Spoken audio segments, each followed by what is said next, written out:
Hello student, welcome back. उम्मीद करता हूं यहाँ पे सब लोग ठीक हो गए। आज का जो सेशंस होगा इकोनॉमिक्स पे डिस्कस करेंगे। 3 क्वेश्चंस लेके आए हो यहाँ पे जो आपके बोर्ड एग्जाम को रिलेटेड करता है। मतलब लास्ट ईयर का बोर्ड पेपर ही में उसमें से ही 3 क्वेश्चन आज कराऊंगा।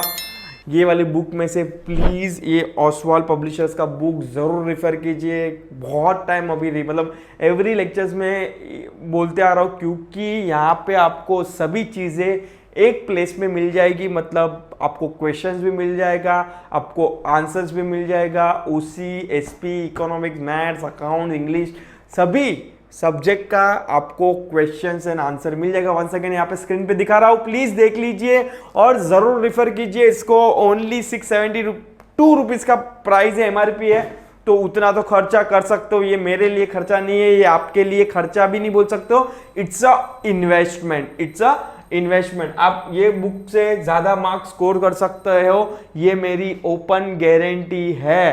प्लीज बच्चे लोग डे 1 से बाय कीजिए, बहुत हेल्पफुल हो जाएगा। और मैंने ऐसा टाइप का बुक नहीं देखा है अब तक मार्केट में जो एक ही प्लेस पे क्वेश्चंस भी दे और आंसर भी दे। नॉट ओनली लास्ट ईयर का पेपर, लास्ट 3-4 साल का पेपर आपको यहाँ पे मिलेगा, विद सैंपल पेपर्स भी आपको यहाँ मिलेगा। ठीक है, चलो let's start with the questions. Last year का पेपर सॉल्व करते हैं। पहला क्वेश्चन आपके स्क्रीन पे आ गया है, जो है explain any 4 problems of capital market in India. अभी क्वेश्चन को समझते हैं ये पूछा क्या गया। देखो, कैपिटल मार्केट से रिलेटेड क्वेश्चन है, मतलब ये ना कहा मैक्रो इकोनॉमिक्स का क्वेश्चन था, जो आई थिंक सो 7 या 8 चैप्टर्स था आपको किसके रिगार्डिंग, कैपिटल मार्केट। अभी कैपिटल मार्केट होता क्या है? कैपिटल मार्केट मतलब वो मार्केट, कौन सी मार्केट? कैपिटल मार्केट मतलब वो मार्केट जहां पे शेयर्स की क्या होती है, बाइंग एंड सेलिंग होती है। बट अभी इन लोग ने क्या बोला, एक्सप्लेन एनी 4 प्रॉब्लम्स। इन लोग बोले कि कौन से 4 प्रॉब्लम्स है जो मेरे कैपिटल मार्केट पे अफेक्ट होता है। तो देखो, कैपिटल मार्केट अफेक्ट होने के रीजन बहुत सारे हो सकते हैं। जनरली क्या होता है, certain time lack of information हो सकता है, सर्टेन टाइम्स अपन देखते हैं स्कैम, जैसे कि हर्षद मेहता के केस में देखा था। जिससे सीरीज देखी रहेगी उनको मालूम है कि हर्षद मेहता के केस में पूरा शेयर मार्केट के रिलेटेड क्या था, पूरा स्कैम था। तो वो नथिंग बट डायरेक्टली कौन से रिलेटेड मार्केट था, कैपिटल मार्केट के रिलेटेड था। तो वो चीजें हो जाती है। मतलब हर्षद मेहता का कौन सा क्या चीज करता था, इनसाइडर ट्रेडिंग करता था। मतलब उसके जो प्रमोटर्स थे, उसके जो डायरेक्टर्स थे, उससे इंफॉर्मेशन निकाल के क्या करता था, बाइंग एंड सेलिंग करता था। मतलब ये सब फंडा अपन ने देखा है, पिक्चरों में देखा है, मुझे एक्चुअल में नहीं मालूम है। ठीक है, तो let's see. Capital market is a market for a long term fund, both equity and डेब्ट। डेब्ट मतलब डिबेंचर्स बोल सकते हो, raise within and outside the country. It is also an important constituent of the financial system. Development of an effective capital market is necessary for promoting a more investment as well as achieving the economic growth. अगर economic का growth करना है आपको, आज देख रहे मोदी इतना चिल्ला रहे कि भाई 5 ट्रिलियन इकोनॉमी करनी है, तो उसमें भी कहाँ ना कहाँ सपोर्ट रहेगा किसका, स्टॉक मार्केट का। भाई जितना ज़्यादा फंडिंग आएगा, जितना ज़्यादा सेविंग जो आप करते हो और इन्वेस्ट करते हो स्टॉक मार्केट के अंदर, उससे ज़्यादा क्या होगा, ग्रोथ होगा, कंपनीज को पैसा मिलेगा, कंपनीज बिजनेस करेगी, कंपनी बिजनेस कमी प्रॉफिट कमाएगी और अल्टीमेटली इकोनॉमी का ग्रोथ होगा। The demand for long term fund come from the agriculture, trade and industry. Problem of capital market, let's see what are the problem of capital market face by the Indian capital market. यहां पे लोग ने पूछा है कि कौन से problem face कर सकते हैं कैपिटल मार्केट, मतलब स्टॉक एक्सचेंज। अब मैं बॉटम ऑफ द लाइन बोलने जाऊं तो पहला है फाइनेंशियल स्कैम, जो मैं तुमको जस्ट बोला हर्षद मेहता वाला, कि बहुत सारे स्कैम कभी कभी निकल के आता है कि जहाँ पे इनसाइडर ट्रेडिंग हुआ, जहाँ पे गलत इंफॉर्मेशन, मतलब सेंसिटिव इंफॉर्मेशन पहले ही आपको मालूम है, जो पब्लिक को नहीं मालूम है, उसका आपने फायदा उठा लिया। तो बहुत सारे स्कैम के कारण रीजन से दूसरे को, इन्वेस्टर को लॉस होता है और आप क्या हो जाता है, बच जाते हो। तो ये स्कैम जनरली होता है, इसलिए capital market is one of the problem face by the stock exchange. Increasing number of financial fraud have resulted in an irreparable loss for the capital market. Besides this, it has also led to public distrust and loss of confidence among these individual investors. बहुत time क्या होता है कि जैसे ये scam आया था 1922 वाला, उसके बाद सभी पब्लिक जो इंडिविजुअल पैसा डालती है ना, तो वो भी डर जाती है।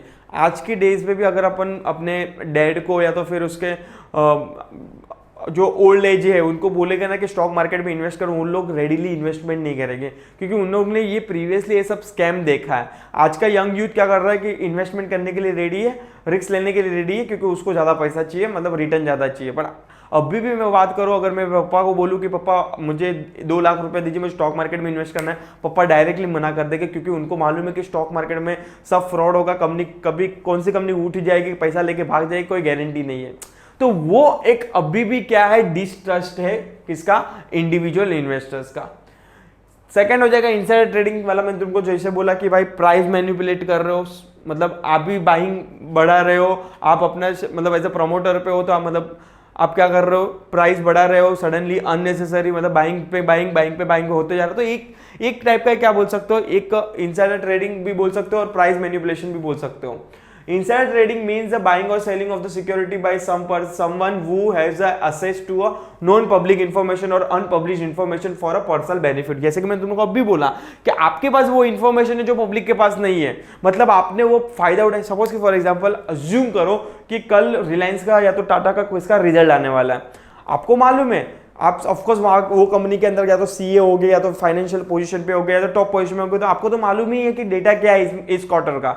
तो आपने क्या कर दिया, अपने फ्रेंड को बोल दिया कि भाई इसका तू कॉल ले ले, पुट ले ले, मतलब तूने क्या बोला कि मार्केट ऊपर जाएगी क्योंकि रिजल्ट अच्छा है तो कॉल लेके बैठ जा। तो ये क्या है, ये एक आपके भाई जो पब्लिक के पास इंफॉर्मेशन नहीं है वो आपके पास इंफॉर्मेशन है और आप उसका क्या उठा रहे हो, फायदा उठा रहे हो। तो it's nothing but insider trading. और अगर इनसाइडर करते हो तो SEBI सेबी की तरफ से बहुत तगड़ी पेनल्टी है और भाई इंप्रिजमेंट भी हो सकता है, और डिपेंड करता है कि कितना बड़ा फ्रॉड किया है। Price manipulation or price rigging on the other hand means to simply raise the price of the share through buying and selling of the share within a certain individual themselves for a personal gain. Such illegal practice have also affect the smooth functioning of the capital market। तो ये भी एक type का एक reason है कि जो stock market मतलब कैपिटल मार्केट को एक प्रॉब्लम क्रिएट हो सकता है। थर्ड हो जाएगा इनएडिक्वेट डेब्ट instrument. Debt instrument including the bond, debenture, etc. There is not much trading in the debt security due to the narrow investor base, high cost of issuance, lack of accessibility to the small and medium enterprises। अगर मैं बात करूं अभी तो generally सब लोग जो trade करता है ना बाइंग एंड सेलिंग, इक्विटी के अंदर ट्रेड करता है, मतलब equity shares buying and selling करते हैं। जनरली डेप्ट में कोई ट्रेड नहीं करता है, मतलब उसका जो अगर मुझे बेस निकालना है तो जो इन्वेस्टर का बेस है वो बहुत स्मॉल है, मतलब बहुत कम लोग क्या कर रहे हैं, डीलिंग कर रहे हैं डिबेंचर इंस्ट्रूमेंट में, मतलब डेप्ट इंस्ट्रूमेंट में, वेदर इट्स अ डिबेंचर हो, security, whether it's a bond हो। नेक्स्ट है फोर्थ है decline in the volume of trade. Certain time ऐसा होता है कि कभी कभी मैं तुमको बोला था 1990 वाला सिनेरियो था जहां पे जो रेट है वो डिक्लाइन की तरफ हो गया। मतलब चलो अब तक की मैं बात करूं, जो मूवी आई थी 2020-22 में, जब तक मुझे याद है लॉकडाउन में मूवी ये सीरीज आई थी, उसके बाद जो ट्रेंड चेंज हुआ है स्टॉक मार्केट का, मतलब लास्ट 3 साल से मैं अगर बात करूं, लास्ट 3 या 4 साल में जो मूव फॉरवर्ड हुआ है स्टॉक मार्केट का कंपेयर करूं प्रीवियस 4-5 साल से, बहुत ड्रास्टिक चेंज आया है। मतलब जहां पे स्टॉक मार्केट का जो मतलब पहले जो इंटरेस्टेड पब्लिक थी वो सपोज कि फॉर एग्जांपल पूरे इंडिया में पकड़ो तो 4 से 5% थी पूरे इंडिया में स्टॉक मार्केट में इन्वेस्ट करती थी। बट अगर अभी मैं बात करूं तो ऑफकोर्स परसेंटेज जो है ऑलमोस्ट डबल हो चुका है, मतलब पहले 5% था, 10% था, तो आज क्या हो गया 10% हो गया।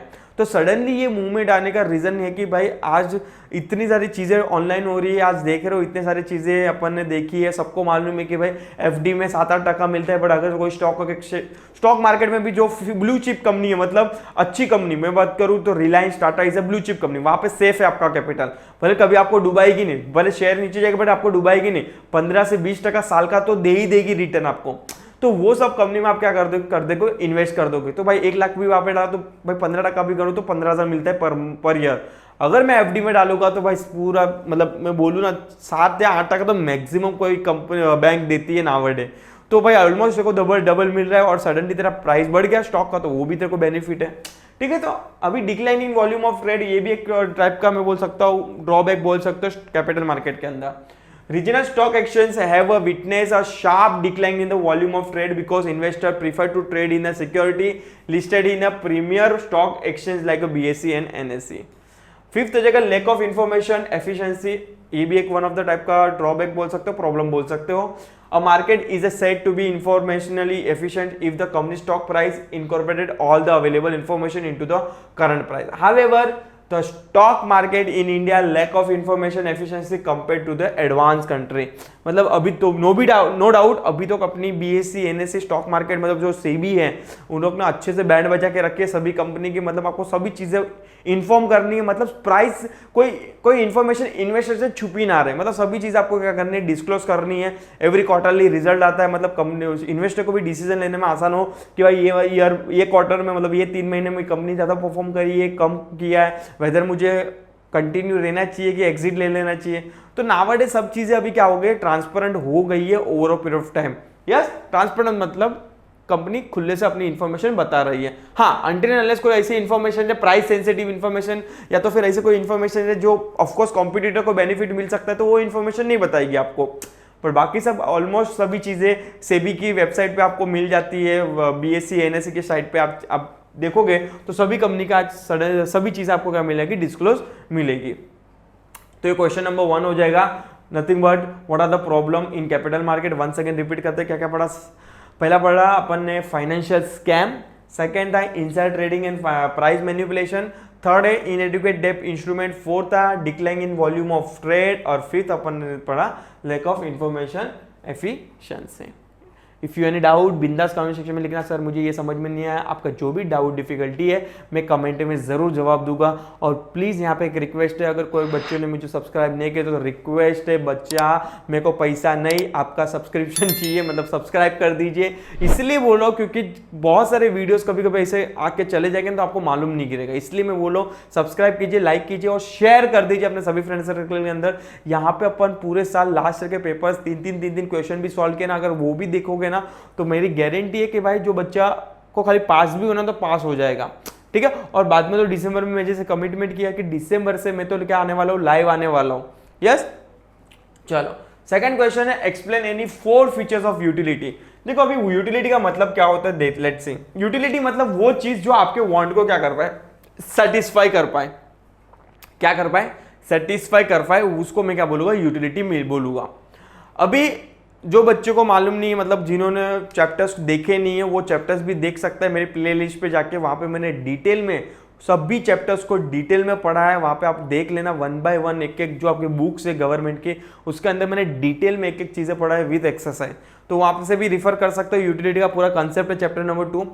तो यहाँ पे यूटिलिटी का मतलब सिंपल है कि भाई कोई भी ऐसी चीज जो मेरे as a human being want को सेटिस्फाई कर पाए उसको मैं क्या बोलूंगा, सिंपल यूटिलिटी बोलूंगा। अभी यूटिलिटी के 4 फीचर्स बताओ तो क्या है। पहला ये रिलेटिव कंसेप्ट, ऑफ कोर्स देखो डिपेंड करता है because utility is a time to time and place to place है। मतलब सपोज कि फॉर एग्जांपल एक एग्जांपल देते हैं तुम लोग को समझ में आ जाएगा। अम्ब्रेला, अब यार रेनी सीजन चल रहा है तो अम्ब्रेला जो रेनी सीजन में आपको यूटिलिटी देगा, मतलब सेटिस्फेक्शन देगा, मतलब यूजफुलनेस बोल सकते हो आप। वो सेटिस्फेक्शन आपको क्या विंटर में दे सकता है? नहीं, आपको मालूम है कि भाई अम्ब्रेला का कोई रिलेवेंस नहीं है विंटर के अंदर और समर के अंदर भी। जो सेटिस्फेक्शन, चलो समर में धूप भी लगती है तो थोड़ा बहुत सेटिस्फेक्शन दे भी दे, बट विंटर में तो कोई लॉजिक ही नहीं बनता। और बट अगर आपको यूटिलिटी चाहिए, सेटिस्फेक्शन चाहिए अम्ब्रेला से, तो आप कौन से सीजन में यूज करोगे उसको? करंट सीजन जो चल रहा है रेनी सीजन। तो वो हो गया आपका टाइम टू टाइम, मतलब एक टाइम बताया मैंने किसका आपको, विंटर का, और एक समर का, और एक टाइम बताया मैंने रेनी का। तो ये कंपेयर किया टाइम टू टाइम वाला। अभी प्लेस टू प्लेस वाला कंपेयर करता हूं। अज्यूम करो कि भाई मुंबई में इतनी ठंडी तो होती नहीं है, होती रहेगी तो भैया हार्डली 26 पे मैक्सिमम नीचे जाता रहेगा, तो लो 26, 24, तो आई डोंट थिंक सो 24 में भी इतनी ठंडी लगती है। तो अज्यूम करो कि वो वुलन क्लॉथ में विंटर में मुंबई में पहनूं, और सपोज कि वो ही चीजें मैं कहां पे पहनूं, कश्मीर में पहनूं, जम्मू एंड कश्मीर में, तो बहुत ज्यादा चेंजेस आ जाता है। मतलब वहां पे मुझे यूटिलिटी ज्यादा मिलेगी वुलन क्लॉथ पहन के, क्योंकि वहां पे ठंडी ज्यादा होती है। अगर मैं पहनूंगा तो मुझे ठंड कम लग सकती है। बट अगर सपोज कि वुलन क्लॉथ में मुंबई में पहनूंगा तो मेरे हिसाब से इतना इफेक्टिव नहीं रहेगा। ऑलरेडी इतनी गर्मी लगती है 24 में, तो एसी में नॉर्मली 24 में भी अपने को कभी कभी गर्मी लगती है। समझ में आ रहा है कि नहीं? तो ये मैंने कंपेयर कर लिया कि भाई वुलन क्लॉथ एक प्लेस पे बहुत इफेक्टिव है, पर सेम दूसरी प्लेस पे कभी जाऊंगा तो वो इतना इफेक्टिव नहीं होगा। तो ये हो जाएगा प्लेस टू प्लेस। तो तो एक time to time, place to place relative concept है. Utility is related to the time to time and place to place. It's varies from the time to time and place to place. For example, woollen cloth have a greater utility in winter and sand has a greater utility at a construction site than at a sea shore. यहाँ पे example एक इसका दिया है, winter वाला जो मैंने दिया है, और एक यहाँ पे मिट्टी का दिया है कि भाई जो मिट्टी अपन देखते हैं कि जूग बीच पे, उससे ज्यादा कंस्ट्रक्शन लाइन में ज्यादा इफेक्टिव होगा, यूटिलिटी उसका उधर होगा, तो उसका भी एग्जांपल दिया है. सेकंड बोलता है subjective concept. It is a psychological concept. Utility differ from person to person. Guarantee है, देखो कोई चीज आपको क्योंकि हमेशा एवरी ह्यूमन के वांट अलग हो सकते हैं, सेटिस्फेक्शन डिससेटिस्फेक्शन अलग हो सकता है, तो of course utility differ from person to person. किसी को पिज्जा ज्यादा अच्छा लगता है, किसी को कम अच्छा लगता है. जिसको ज्यादा अच्छा लगता है उसको ज्यादा यूटिलिटी मिलेगा, जिसको कम अच्छा लगता है उसको कम मिलेगा. Simple. This is a due to the difference in a taste, preference, like, dislike, nature, habit, professions etcetera. For example, stethoscope has utility to the doctor but not a layman. मतलब common man है मेरी तरह जो doctor नहीं है, तो मेरे लिए टेटोस्टॉफ कुछ काम का नहीं है. बट अगर डॉक्टर के पास वो सबसे ज्यादा यूटिलिटी देगा, क्योंकि उसको मालूम है कि भाई मुझे बेसिक अगर ह्यूमन का अगर कोई आ रहा है तो मुझे चेक करने के लिए पहले वही चाहिए. समझ में आ रहा है कि नहीं? तो हमेशा वो सब्जेक्टिव कंसेप्ट ही है यूटिलिटी. थर्ड है एथिकली न्यूट्रल कंसेप्ट. अभी देखो सर्टेन टाइम ऐसा होता है कि भाई एथिकली वो वैलिड नहीं है बट उसको सेटिस्फेक्शन दे रहा है. सर एग्जांपल दो. सपोज कि फॉर एग्जांपल मिस्टर एक्स को मर्डर करना अच्छा लगता है, उसको अच्छा लगता है, मतलब उसको सेटिस्फेक्शन मिलता है, बट वो एथिकली वैलिड है? नहीं, एथिकली वैलिड ही नहीं है भाई, वो अनएथिकली है. समझ में आ रहा है कि नहीं? तो ethically neutral concept, the concept of utility has a no ethical consideration. It is a morally colourless concept. ये कलरलेस कंसेप्ट है. The commodity should satisfy any want of a person without consideration of what is good or bad, desire or undesire. For example, देखो जो मैंने बोला यहाँ पे लिखा है, a knife has a utility to cut the fruit and vegetable as well as it can be used to harm a someone. Both want are of the different nature but are satisfied by a same commodity. Thus, utility is ethically neutral. मतलब चक्कू का example दिया है. अगर चक्कू में fruit काट रहा हूँ, वेजिटेबल काट रहा हूँ, तो वो ठीक है, मुझे वो सेटिस्फेक्शन दे रहा है कि भाई मेरा जो वांट है वो सेटिस्फाई हो गया, क्योंकि मुझे कट करके फ्रूट खाना था वो हो गया.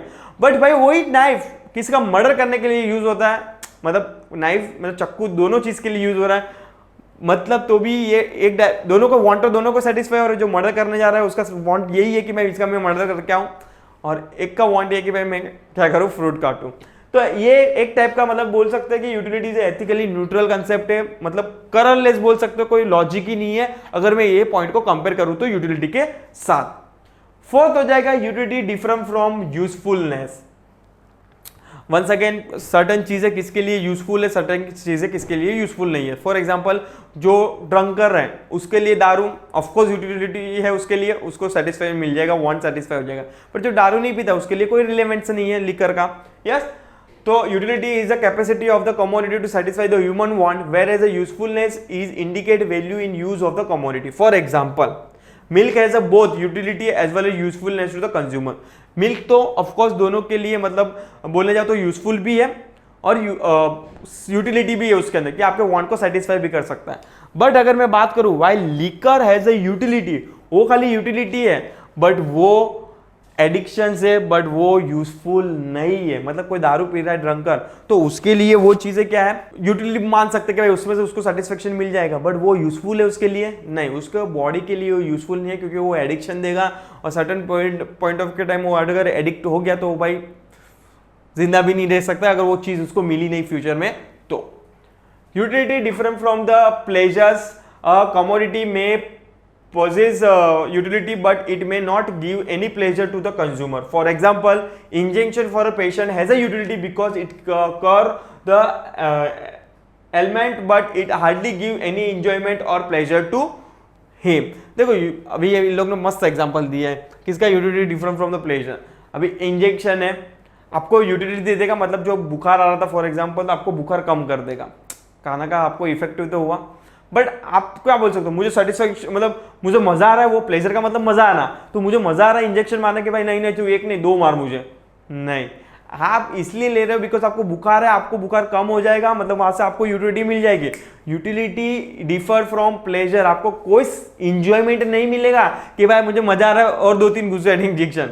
समझ में आ रहा है कि नहीं मैं क्या बोल रहा हूँ. तो utility different from pleasure. Next है यूटिलिटी डिफर फ्रॉम सेटिस्फेक्शन। देखो सेटिस्फेक्शन क्या है, सेटिस्फेक्शन एंड रिजल्ट है। मतलब अगर सपोज कि फॉर एग्जांपल आपने कोई चीज कंज्यूम की, पिज्जा आपको अच्छा लग रहा, पिज्जा खा लिया, आप सेटिस्फाई हो गए, एंड रिजल्ट क्या था आपका, सेटिस्फाई होना, पिज्जा खाना, मतलब वहां पे आप सेटिस्फेक्शन हो गए। तो आप कंपेयर नहीं कर सकते utility differ from satisfaction.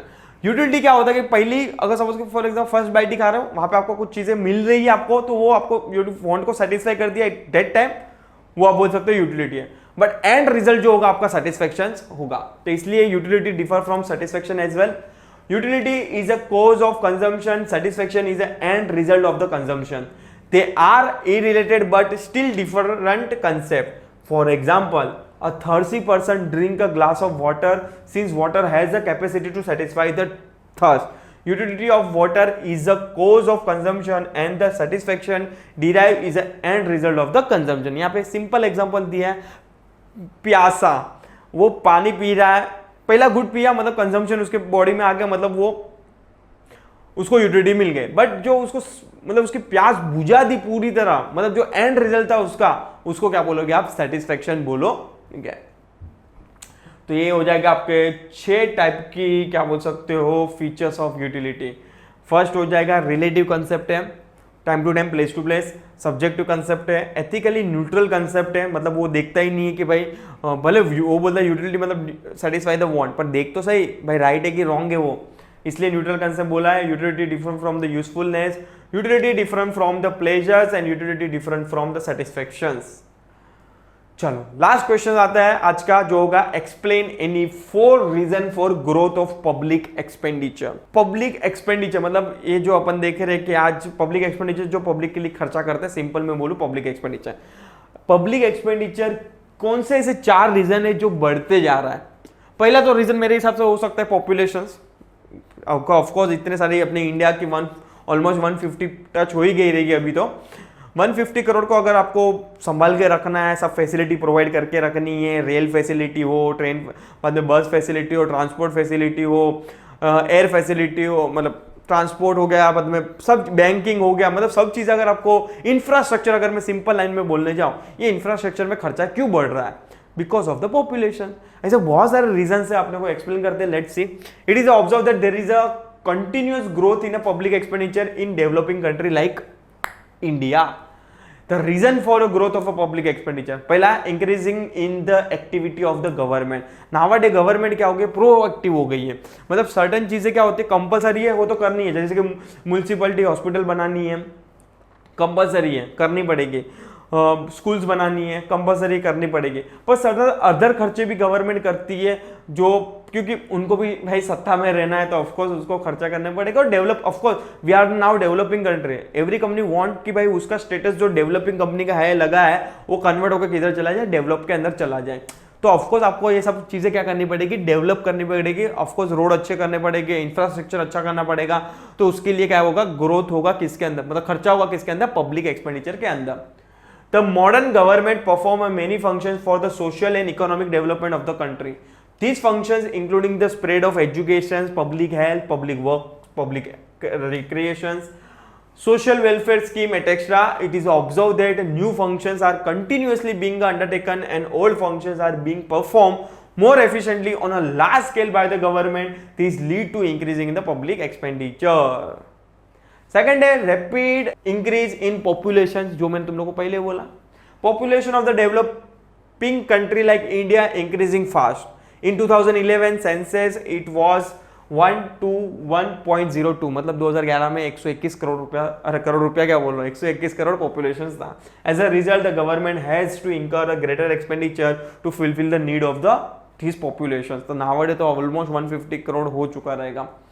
Growing urbanisation, अभी सब चीज़ें भाई अपन देख रहे हैं कि भाई अभी मैं कंपेयर करूँ ना मेरे गांव को, विलेज को, अगर मैं 10 साल 15 साल पहले का भी अगर कंपेयर करूँ तो वो गांव नहीं रहा अभी, मतलब कहाँ ना कहाँ वहाँ पे भी थोड़ा बहुत मॉडर्नाइजेशन, मतलब बोल सकते हैं ना कि अर्बनाइजेशन कंसेप्ट आ गया, मतलब स्कूल भी बड़ी बड़ी, कॉलेज भी बड़ी बड़ी होने लगी है, रोड रास्ता, नो डाउट ये सब जरूरी है, बैंक भी ओपन होने लगे, मतलब जहाँ पे पॉपुलेशन मतलब जीरो की, मतलब बोला प्रॉपर गाँव जैसा नेचर का जो इन्वायरमेंट, आज नेचर कोई दिख ही नहीं रहा है, सब जगह कहाँ और क्या हो रहा है, बिल्डिंगें खड़ी हो जा रही है। तो ये ग्रोइंग अर्बनाइजेशन है, उसके लिए भी क्या चाहिए, फंड चाहिए, मतलब आपको पब्लिक एक्सपेंडिचर होने वाला ही है। Spread of urbanisation is a global phenomenon of the day. This leads to increasing in the government expenditure on a water supply, road, energy, schools and college, public transport, sanitation, etc. Fourth है increasing defence expenditure. Of course nowadays government बहुत ज्यादा खर्चा कर रही है defence के अंदर, भाई कौन आके कभी अटैक करके जाए मालूम नहीं है। अपने आजू बाजू वाले तो मालूम ही है कि भाई अपना कोई दोस्त यार है नहीं, सभी लोग दुश्मन बन के बैठे हैं।